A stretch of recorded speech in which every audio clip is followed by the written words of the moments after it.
society. Language and culture. Language carries meanings and reference beyond itself. The meaning of a particular language represents the culture of a particular group.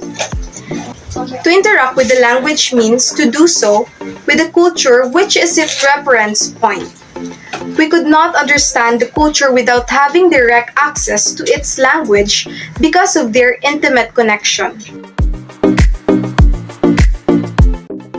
A particular language points to the culture of a particular social group.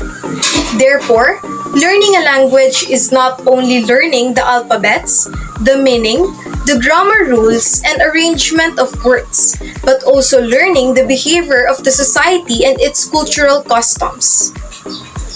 Thus, language teaching should always contain some explicit reference to the culture.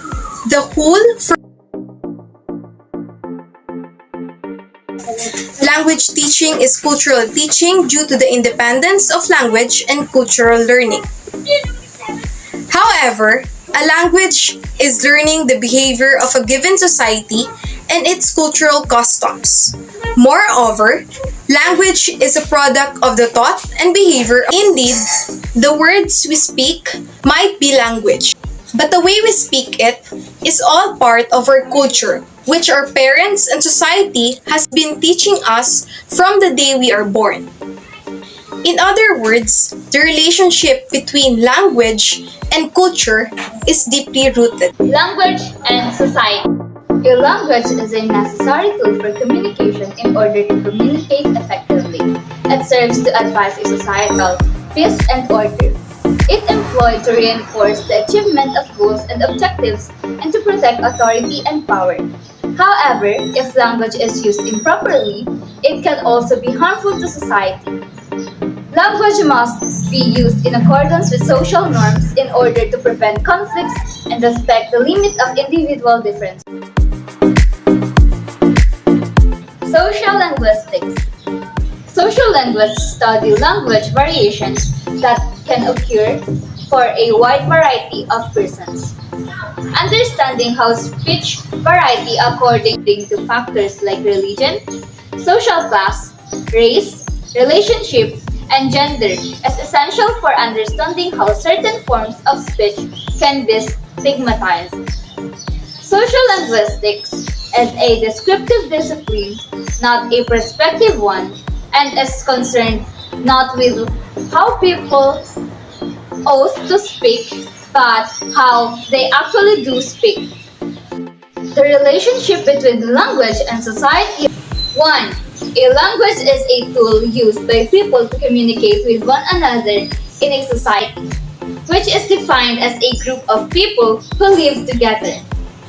2. Humans use language to express their emotions and desires, and societies are constructed groups of people. 3.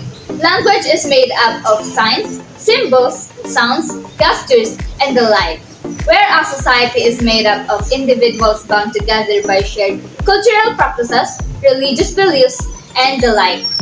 4. Society is made up of all the people who live in a community together, whereas language can exist both in spoken or in written forms. The sociology of language studies how language affects society, whereas social linguistics studies how society affects language. The difference between language and society. The primary means of human interaction and relationship building is language.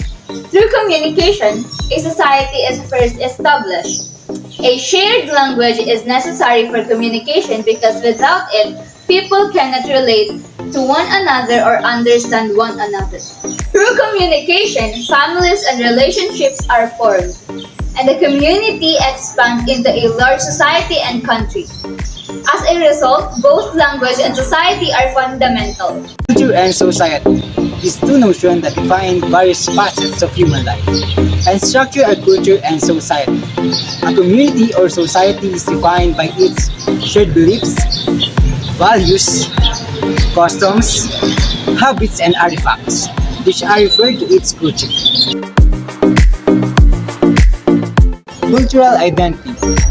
Many different factors such as family, community, education, and personal experiences can influence cultural identity because they were raised in a household that upholds and participate in specific customs.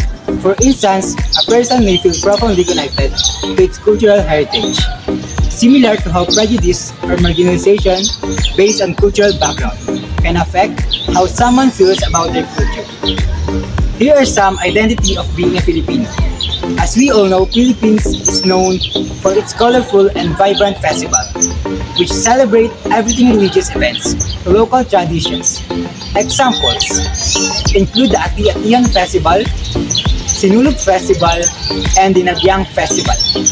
Social norms are unwritten rules or expectations that govern behavior in a given society. They can vary widely between different cultures and social groups and can cover a broad range of behaviors, from the way people dress and talk to how they interact with others in public spaces. Examples of social norms might include things like standing in line, using polite language, dressing appropriately for different occasions, and respecting personal space.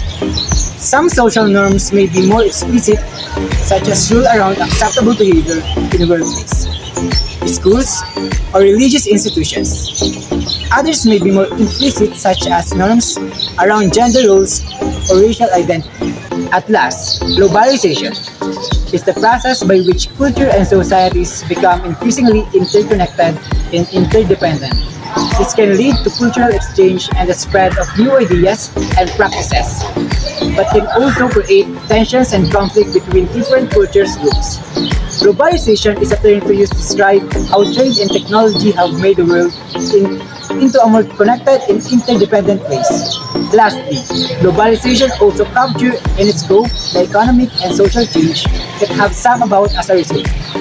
Globalization is a quickening of worldwide movements and exchanges of people, things, and services, money, technologies, and cultural norms. One result of globalization is that it encourages and intensifies relationship between various groups and local worldwide.